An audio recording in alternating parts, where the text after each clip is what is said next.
I'm Matthew Woods, host of Leading Out of the Woods, a part of the Education Podcast Network, just like the show you are listening to now. Shows on the network are individually owned, and opinions expressed may not reflect others. Find other interesting education podcasts at edupodcastnetwork.com.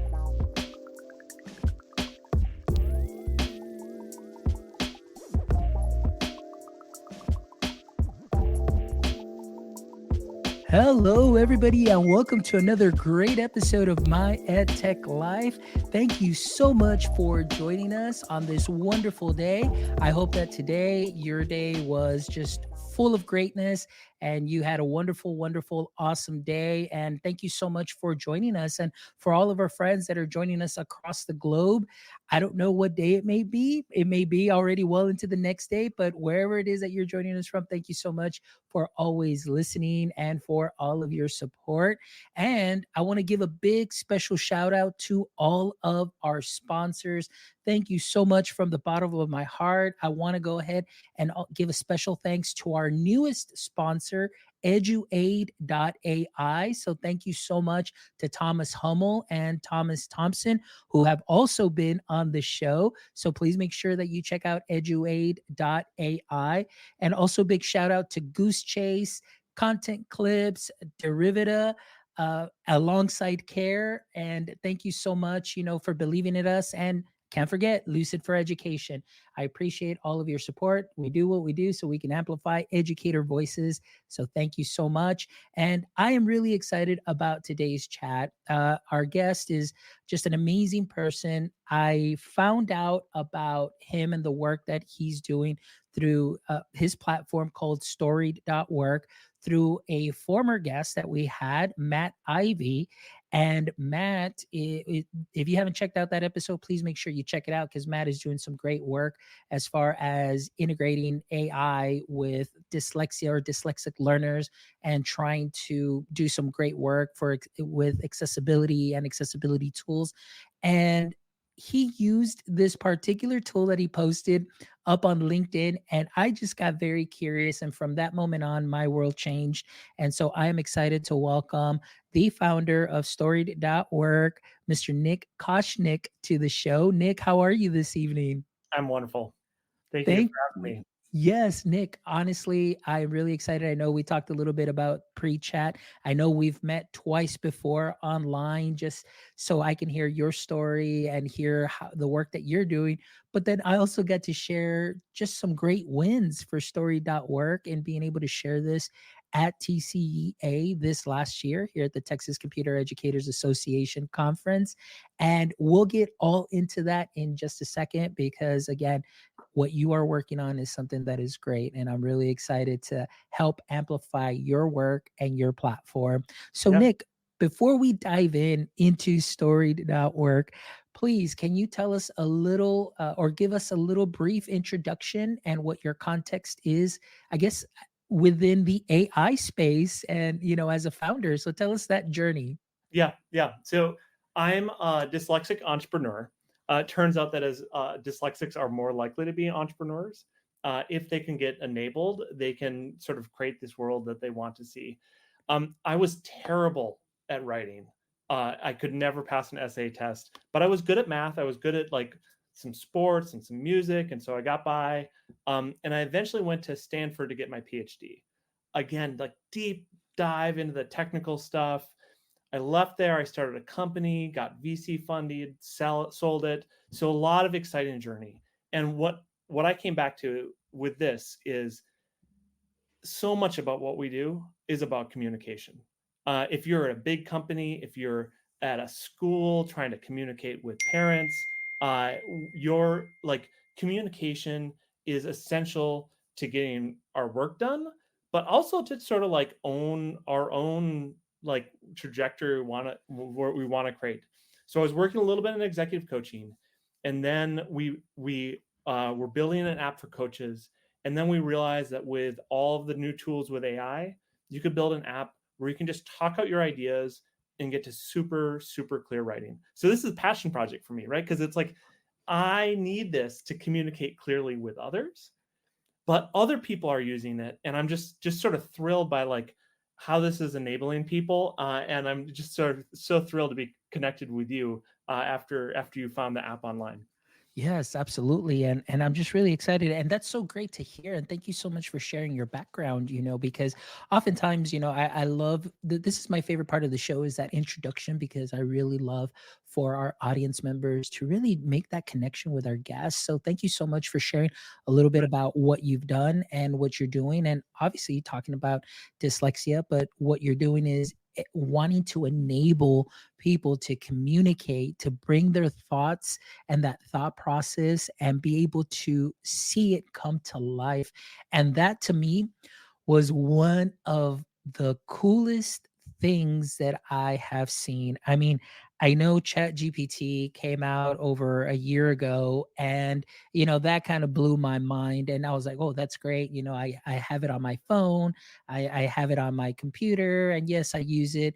But to it doesn't do what you app does, and that's what excites me because of the potential that it has and that I've seen. And again, in sharing it, more than anything, Nick, I want to share just that excitement of seeing a room full of educators just get blown away by the possibilities that this has. So Yeah. let's talk a little bit more about storied.work. And so you mentioned you wanted to create something that'll enable people to communicate, bring those thoughts into ideas. Did you have anybody in mind, or was this just something that you said, hey, I myself am somebody that wants to get my ideas out and be able to see them come to life? What was the thought process? Can you share a little bit about that backstory? Yeah, a lot of the backstory is from executive coaching, life coaching. I'm a primary parent of my kids, helping them, enabling them get their thoughts out.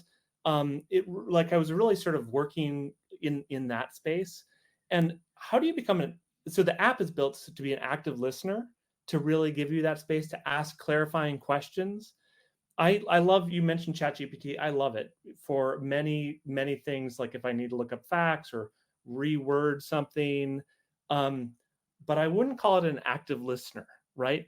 Like if you say like I want to write in a LinkedIn post, ChatGPT will write you something, but it's not your ideas, right? And this is designed to be a listener to you, so you can talk out your ideas, and then it can get them very clear, not someone else's ideas.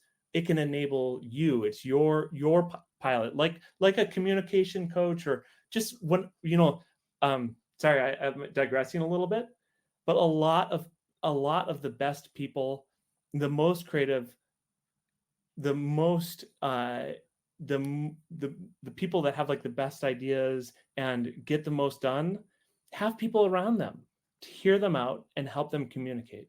Well, this is like a tool that is there for anyone if you need to talk out your idea.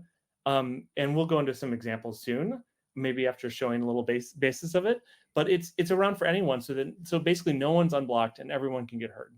Oh, I love that. I love that. And just to give you a little backstory on myself too, as being an educator and being in education for 18 years and being in the classroom for 11, I think one of the biggest things that I enjoyed, or at least tried to do, is allow my students that uh, thought processing time, that discourse.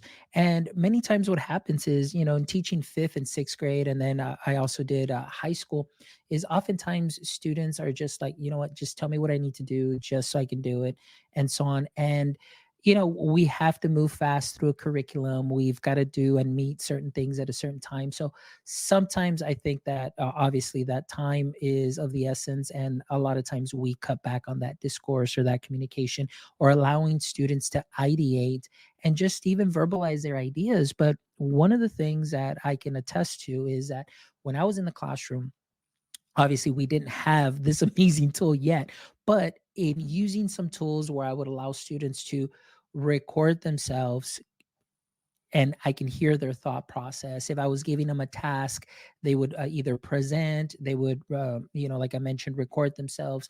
They would do a drawing, whatever modality it is that they felt most comfortable with submitting to me. I found it to be very useful because I still saw their thought process and the learning that was taking place through that digital artifact or that analog artifact, whatever the case may be. Now, a couple months ago, in discovering your app, the way that you explained it right now, it is so perfect because it really is, and it really does feel like a true co-pilot, like a true active listener. So I myself, again, flipping the switch into that educator cap, I was like, this has so much potential within the classroom for all types of students that may need supports, students that may not need supports, but also there for teachers, which I can't wait to share with you a couple of things too that, at TCA, we got a lot of great feedback from Storied. So that is wonderful, but you're absolutely right. The difference between any large language model that I've seen that is really just either on your desktop, laptop, or your phone does not really feel like an active listener. As a matter of fact, it's like you're just really telling it what it is that you need to do for you. And it just doesn't have that feel. And so I can't wait for you to demo this for us. So what I want to ask you now is, you mentioned allowing and enabling people, students, ideas. How is it that you were able to kind of, I guess, come up with the app and the concept to make sure that it does exactly like you said, to be able to take my ideas that may be a little scatterbrained, but put them down and then really just get them to kind of flow. So what was the process there? I mean, the experimentation, the betas and the testing and all of that, how long did that process take? Yeah. I mean, we've been going hard at it for a little over a year. And even before that, we were building a system that would enable executive coaches to use voice as a way to communicate and listen, and then transform that with AI. And I think there's a couple components there. One is, if you can free up your hands and talk out your idea, it's a huge barrier, right? It's people feel safe if they write only one or two sentences. You can imagine your middle school teacher or middle schoolers that are reluctant to write. But once they start talking, you can hear that like they've got these ideas. So that's one component is the voice. And then another point is just listening, like thinking more about how you would interact as a human. To like ask a clarifying question, right? You wouldn't want to write like, here are 10 really hard, long questions if you were human. You just want to ask that the part that they need to hear to get clarified.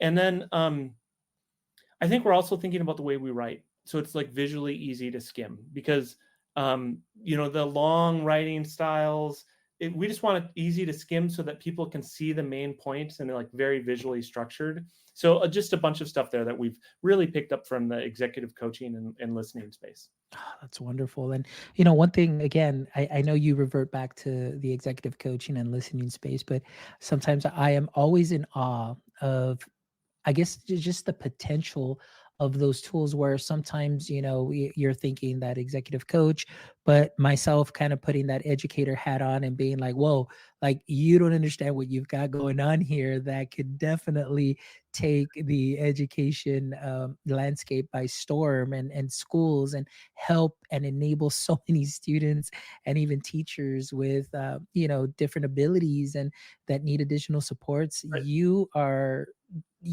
Well, I can't wait. Like, I'm so excited about it. I take this as, I mean, it's one of those things where like, what do I do for my kids? Right. I have to focus, get out of my like AI space and be like really present to listen to them. Right. And when I am, that's so enabling for them.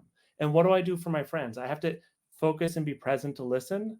And then if I can actively listen, they're like, wow, this really helped. And, my teammates, whether it's, or communicating, I do a lot of Boy Scout stuff. So communicating with the parents on that, it's just really a missing thing right now. And I think during the pandemic, we realized it was like really missing. And if you have remote teams or like you have to communicate with many people like principals do, you have to get it into clear writing. But you still might need that space where you can just talk out an idea to get there as a step.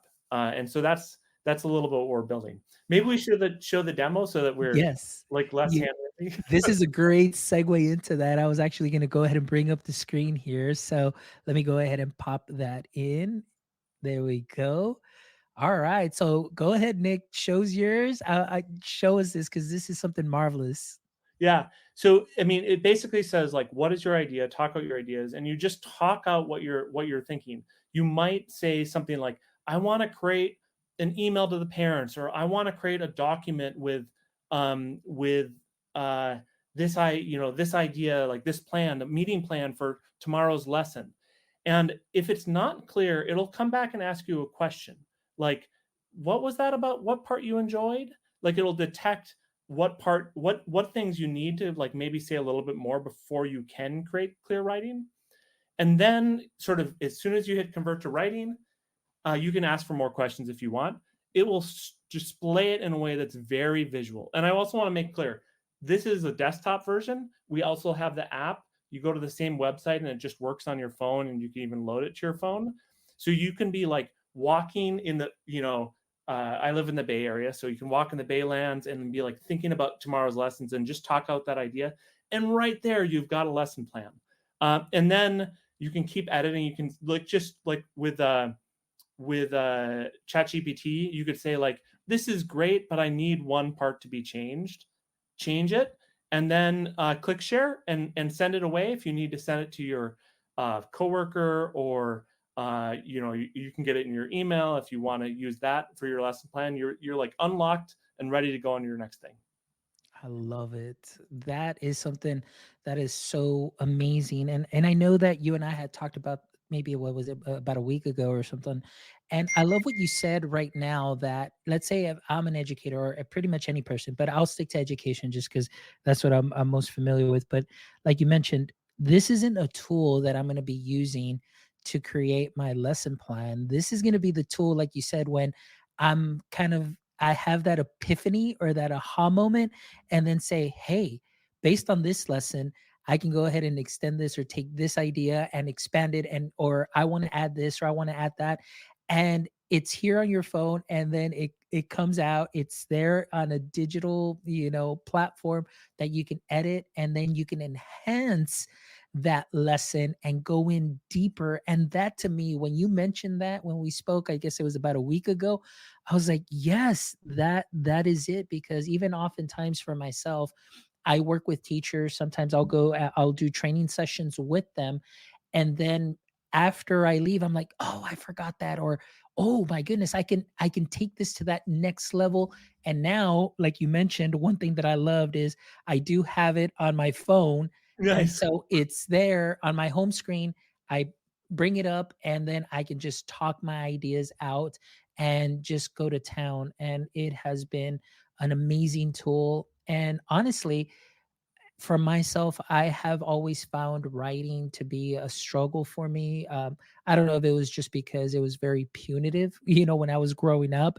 And so it was just like, oh, I don't want to write. I don't want to share my writing, and maybe just kind of that imposter syndrome. But now the fact that I can just take those ideas and speak them into existence, and then be edited in a nice way, like you mentioned, that you can skim through. That's something that's wonderful. So, Nick, what I would love to do, if you don't mind, I know you showed us kind of a demo there. You walked us through it, but I would love to show our audience also as well how we can go ahead and do this on the desktop. And the phone functionality is very similar, and it's going to work great. So let me go ahead and also share my screen, and I can go ahead and bring this in. While you do that, Mhm. um, writing is a hard skill. It's one of the hardest skills we learn, writing and reading. But what you really want to do is enable you. So if you like writing, that's great. But what if you have a good idea when you're leaving the grocery store, right? What if you are just sort of having a moment of like, there's papers everywhere and you need to like just talk through your main plan? This is just another tool you can add to your mix. And if you're one of the people that really like can't, dysgraphic, dyslexic, you have some of those like really negative emotions with writing, this is totally enabling. But it's really enabled for visual thinkers, for like kinetic thinkers, people who like to, have all these different forms of learning styles. This helps them get through writing. I love it. All right, here we go. So here's my screen. I'm just going to go ahead and click log in, and I'll go ahead and do that. All right, here we go. All right. So this is what I love about your platform. I mean, it's very basic. The UX, UI on it is wonderful because everything is nicely queued and it's just there already. So what I'm going to do is I'm going to just go ahead and briefly record a little bit, kind of like a recap of maybe TCEA, because I do want to talk about that as I did introduce this at a learning lab. So let me go ahead and do a quick recording here. All right. Let's go ahead and click allow. So this year at TCEA 2024, I was able to lead a learning lab with various educators from around Texas and really around the nation. And I was able to show them the importance of AI, not necessarily in a way that it's going to be overwhelming to them, but in a way that is subtly introduced to them. And I shared storied.work, which is a wonderful platform where you can take your ideas and speak them basically into existence, where educators can go ahead and have those epiphanies and immediately write or immediately speak into the app to be able to enhance a learning lesson that they might remembered or take it to that next level. So I'm going to go ahead and stop there. And now it kind of picked up with what I do. And now this is the part that you mentioned. We're going to go ahead and just convert this to writing. And like I said, I wasn't perfect in my speaking. Sometimes you can worry about that. You can go ahead and re-record again if you'd like. But something that I love is I can just go straight into this, just like you shared right now in the video. And it's just transforming those ideas into writing. And look at this. This is what I love. TCA 24 Learning Lab, Embracing AI in Education, by yours truly, when it was created. And then of course it gives me some bullet points. So it already took what I shared and set it up in bullet points. But one thing that I loved, like you mentioned too as well, is you've got your AI picture here, but we can also go ahead and have those menu options like you mentioned. We can identify gaps and answer some of those questions. It says, and like you mentioned, it's an active listener. So Nick, tell me a little bit about this as far as the active listening, where it says identify gaps. This is amazing. Yeah. So one of the first part of active listening is really giving them the space when you're doing the initial recording, and not jumping in too soon. Like, we will only ask a question if you really need a question, but you were clear, so it allowed you to move through. And then after you've written, like, part of it, the hardest part of writing is getting started in the first place, right?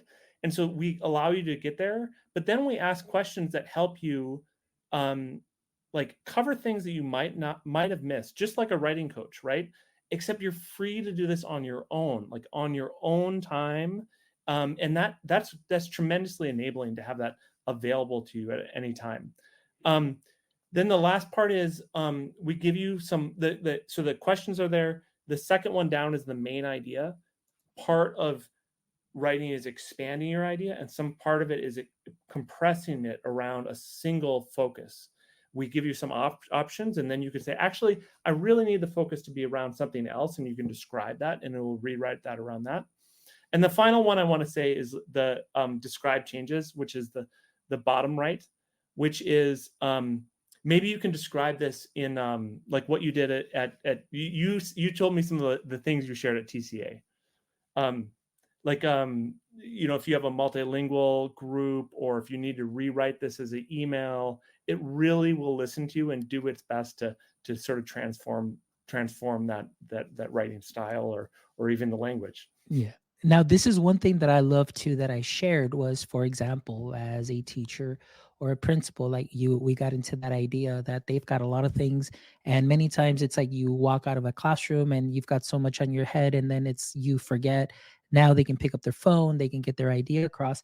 But the one thing that I love to hear is also if there was some communication that you needed to do in Spanish. Now, I'm going to be honest with you. When I was prepping for this learning lab, for some reason, I just was there and I said, hey, okay, I'm going to share Storied. And I said, I never tried this, but I'm going to give this a shot because if this works, this is going to be a total game changer. So I'm sitting there, about half an hour before my session starts. And I'm just kind of, playing around, getting ready to do some demos and just kind of getting my points across. And then what I went ahead and did is I just said, you know what? How about if I write translate into Spanish? And then I just said, let me give this a shot, see what happens. And this is the moment that my brain just kind of just exploded, because being able to take what I just spoke, and obviously the format that it had given me, because it asked me, what specific main ideas I want to work on and so on. It expanded all of that, but now it changed it into Spanish. Nick, I'm going to tell you this right now. The reaction in that room, there were 50 plus educators there. I mean, every seat was full. And when I shared this with them and they saw that this translated that document that quickly and that easily, from inception of the idea to speaking the idea and then seeing the creation of the idea and now just translating it, they were blown away. And so today, like I mentioned or to you earlier in the pre-chat, I did get an email from one of the participants asking, for the resource, because I guess they misplaced the link, but they wanted the resource that I shared because they wanted to get to connect with Storied because of the potential. Yeah. So for my educator friends out there, like I mentioned to you, and then you just saw in a matter of seconds, I was able to summarize what I did at TCA, the presentation. Storied asked me or gave me some options as far as changing the main ideas, and I did, and it kind of rewrote that in this model here that you're seeing, or this example, and I was able to translate it.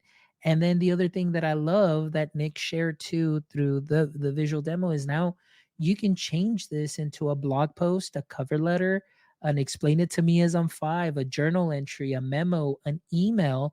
And this right now, like I said, look, in a matter of seconds, you've got that transformed into an email. Nick, just I thank you for this. This is amazing, Nick. Well, thank you. I mean, again, back to that coaching, Mhm. it's giving people a safe place to articulate their ideas where their information is secure and they can be heard. Wow, that's really needed in today's world. And then you can go and adapt it, right? Like, and let's take back from the dyslexic perspective, right? Spelling is not still automatic for me, right? Sentence structure is still not perfectly automatic for me. And so if to have a place where I can just get my ideas out and talk them, and of course I make mistakes when I talk, but then I just sort of like correct it and eventually get it out. It's like getting to that first draft, right? Like that is so important for children, and it's actually so important for adults, right? If you are feeling like if you need to get that message out to your parents but you're not quite sure what it says, just hit talk. Like just hit and talk through your idea. You'll get there, and then you can worry about the rewriting and whatever. And then maybe you've got part of your class is Spanish speakers, so you can rewrite it for them. Like it's just taking one component at a time and really trying to enable people so they can get out their ideas. I love it. I love it. Now, another thing I wanted to share, I did change it into a separate document that I had been working on. And actually, this helped me do a blog post that I did post. But what I loved again is being able to get those ideas and then just seeing them come to fruition and really understanding me. And like I said, getting those follow-up questions. It really like you mentioned, it's kind of like a coaching thing, but it didn't feel like a coaching. I just loved it because it was that interaction, and I love the bouncing of ideas. But the one thing that I love too is also that you can always revisit previous versions of what you have done and how it saves them. So if I were to take this version here again and I would change this document and say, hey, you know what? I want this to be a Twitter thread. it'll go ahead and create this into a 7-part Twitter thread, but then say, hey, okay, that's good. I can go ahead and edit, but then I can always go back and revisit my previous iteration. And I think that that's something that is great too, as well as somebody who has that idea and now they're seeing, okay, now I want to build it out in this way. Now I Yeah. want to build it out this way, but it's still your original ideas. And the fact that you can always build up on those ideas even more and come back and revisit and take it to that next level, that I have not seen anything else do that. And this is what really it's just the value that this brings to Yeah. somebody like myself and to many others is wonderful. It's in version 1 is a cleaned up, like a beautified version of your transcript. So you can go all the way back to remember what you said. There's I follow this writing coach, David Perel. He's an online sort of blog post writer, and he talks about how capturing your ideas is like, it's that capture habit is actually the most important first step to communicating, becoming a writer, becoming a leader, becoming an influencer, because you have all these ideas, and if you don't do anything with them, they're going to get, float away to entropy, right? And so if you're thinking of something that is important, the first thing is getting it down, and maybe you'll evolve it into a blog post, or maybe you won't. Maybe you'll talk it out and you're like, huh, okay, I understand that a little bit more, but that wasn't, maybe I shouldn't say anything on that yet. Right. And so it's really an enabling tool to help people take control of their own destinies. Yeah, I love it. And the next thing that I did want to share with you, aside from having, 50 plus people in that room and just getting wowed by it, is thanks to this and this application, and obviously just in having conversations with my doctoral professors who happen to be at TCEA and they actually had a booth there. So I went and I visited them, and because they've embraced artificial intelligence, and especially even right now as doctoral students, one of their things is there. It's like, hey, there's ChatGPT, there's Claude, there's all of this. I mean, it's a tool. As long as you cite what you used it for and how you used it, we're completely okay with it. And to me, that is wonderful in the sense that they're embracing the technology. The dissertation no longer feels like so punitive and boring. Now it feels like, man, I can go in deeper and so on. So I went and I shared with them the app, and he immediately downloaded it on his phone and he just tried it out. And from that moment on, uh, in conversation, I said, this AI thing is, I mean, obviously over a year has been huge. And I said, why does a dissertation have to be writing? Like, why couldn't it be like a podcast? Why couldn't it do something like this? But in having that conversation now, I went and I ended up changing my dissertation that day. And now what it is it turned into, we said, well, why can't it be a podcast? So essentially my dissertation is going to be based on all of my interviews that I've had with founders, creators such as yourself, educators. We're talking about AI, and now it turned into a qualitative study. So I want to thank you, because that really helped too, as well, to kind of get that idea going and coming to fruition. But also on behalf of Dr. Corbet and his wife, I want to give you thanks because they really do appreciate the app. And like I mentioned, he uses it frequently now because of being able to get his ideas down on, recorded, and then Yeah. being able to see that has really helped. Yeah. Well, and thank you for promoting it. When you left TCA, you sent me a little message on LinkedIn. You're like, I bet you're going to get more users in Texas. And sure enough, like there's more users in Texas the next morning, the next day. I think just helping people, really, like so many people, be unblocked and able to communicate their ideas. That's really the mission that we're trying to serve. Well, I love it. I mean, your mission is great. The vision is wonderful. The app is so easy to use and it's so intuitive. And like you said, it really, you took what you did as an executive coach or coaching people, and put it in a way and in a form that is so easy and intuitive and not overwhelming. And it just really, it, like you said, it enables you to get those ideas, but also it helps you keep going, because now you feel like, hey, I'm unstoppable here. Like I can keep these things that I've been holding back because maybe, like I mentioned, that imposter syndrome or that insecurity and so on. Hey, I can put it down on paper. I can reread it. I can kind of rework it. I've got my coach here that's going to ask me, like, hey, is there a specific main idea? Hey, what would you like to change?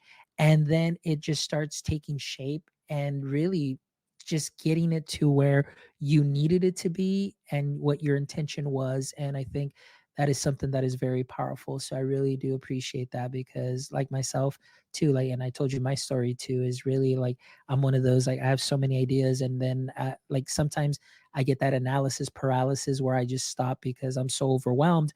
Now anywhere I go, it's like my wife's like, "What are you doing?" I was like, "I got an idea.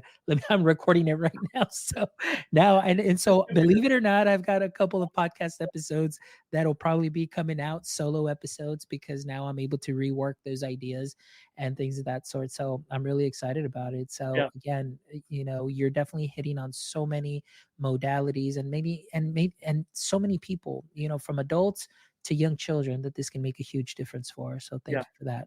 Well, reading and writing was one of the most fundamental skills that we teach, as I said. When you're dyslexic and you really struggle with those, people really feel blocked. And dyslexics are like 3 or 4 times more likely to end up in jail. But they're also, if they can get over that and get to the point where they can communicate their ideas, they're 3 times more likely to be entrepreneurs, right? Like, because once you get over that barrier where you can figure out some sort of solution or people or tools or technology around you to get your ideas out, it unblocks all your other forms of thinking. And I think that's, even in today, you can imagine a world where like we just listen to like hateful messages online, or that's so stimulating, it like hits our amygdala and we get angry and reactive. Or you can imagine, and then that AI amplifies that. Or you can imagine a world where AI helps you clarify your ideas. And instead of you asking ChatGPT to write your lesson plan, you use those moments of like ideas that you're having, like when you're out for a run or something, and become even a better teacher, right? An even better leader to your education community. You talked about doctoral thesis. I did a lot of physics and building and math. I struggled to write. But like if I could talk out those ideas, I had the ideas in there, so it could be really enabling. So we're just hoping to get more feedback, and it's still free in beta right now. So we're mostly just trying to bring people in and see which ways it can help people. Absolutely. Well, that kind of segues into my last question that I had for you. As far as the interview, well, actually, there's still a couple more questions, but kind of winding down this segment is, what is the future for Storied? What is it that you may have in mind? If there's anything that you might be able to share, what are some next steps? Because again, like I think that this is going to definitely take off in a way that maybe I don't know, maybe you didn't think of, because there's so much potential here, and just the education space alone can really just boom come in all at once, and so that's huge. So, what are some of the future plans? Yeah, we've started by enabling dyslexic leaders, these dyslexics who are adult and like have great ideas and are trying to communicate them. But I think there's a lot of ways we can expand. We can work with organizations, schools. There's other people in the like OT space that enable people. Certainly, we're building the data security levels on that to get adopted there. On the AI side, I think there's a lot of information in the way we speak, right?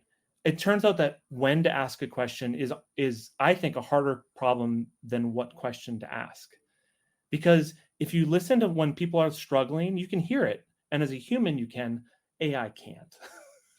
Right? It doesn't know just think about my Google Assistant. It's always sort of like not understanding my intent or picking up the wrong things. So I think there's a lot to do in the audio side to help people understand their intent better, so they can ask questions, and so you can write it better for their intent. So I think this is the future is bright in terms of helping people get, helping enable people by being a better and better listener.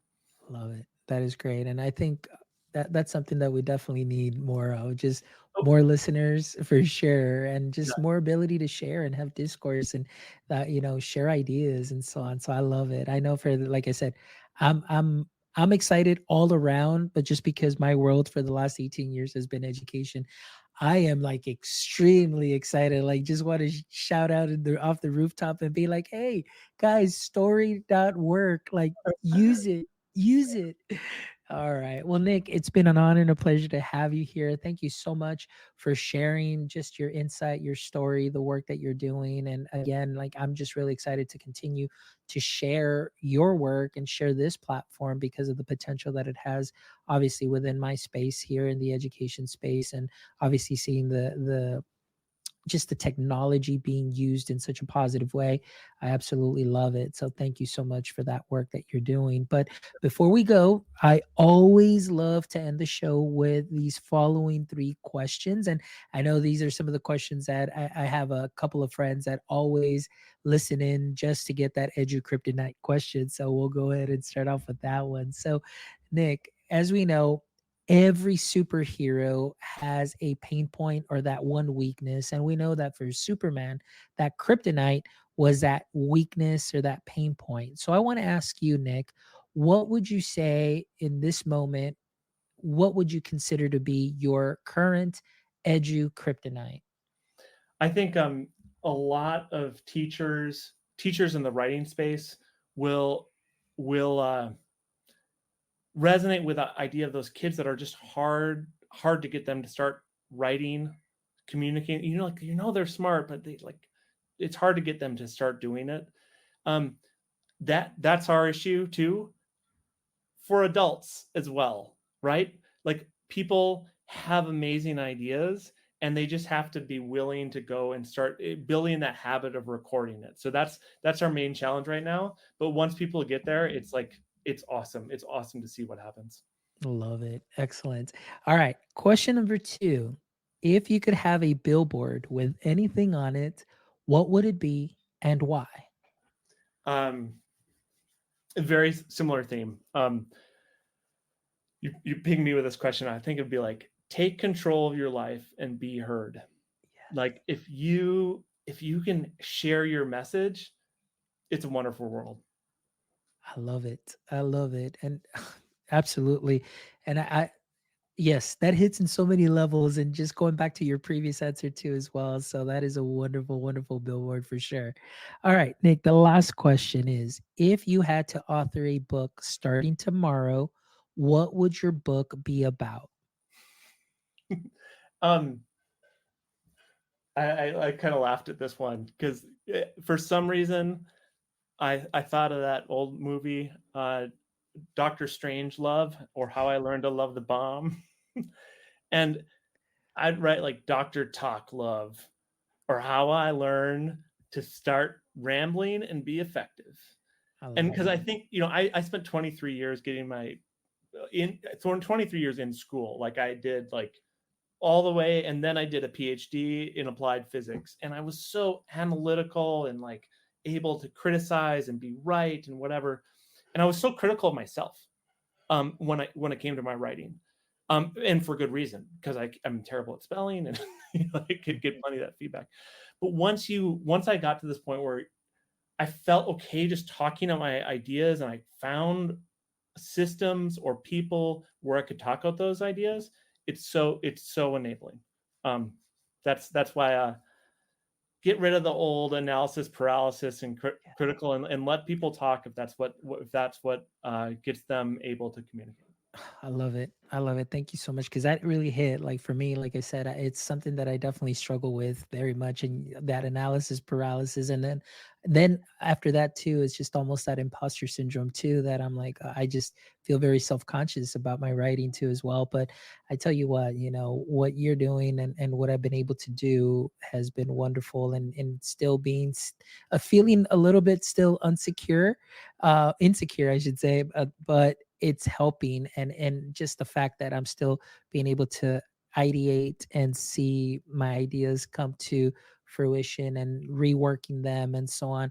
You're an It's so amazing powerful. example. Like, you're able to articulate these ideas, find these things, enable. It's clear that you've turned that to be a creator and to be an influencer, really to help people, and the world benefits from that. So I Awesome. want to thank you for your awesome work. I recommend you to all my people who are looking for education space. And remember, life is about learning, right? So Yes. education is relevant for everyone.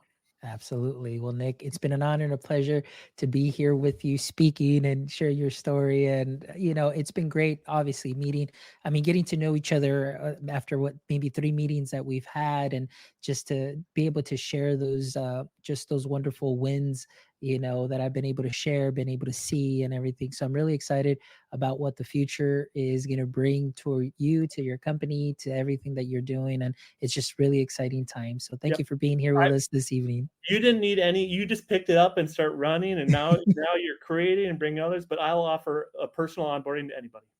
Awesome. Excellent. And we'll definitely have all your info there in the show notes. So for all of you that are listening, thank you so much for, checking out this episode and just hearing the story.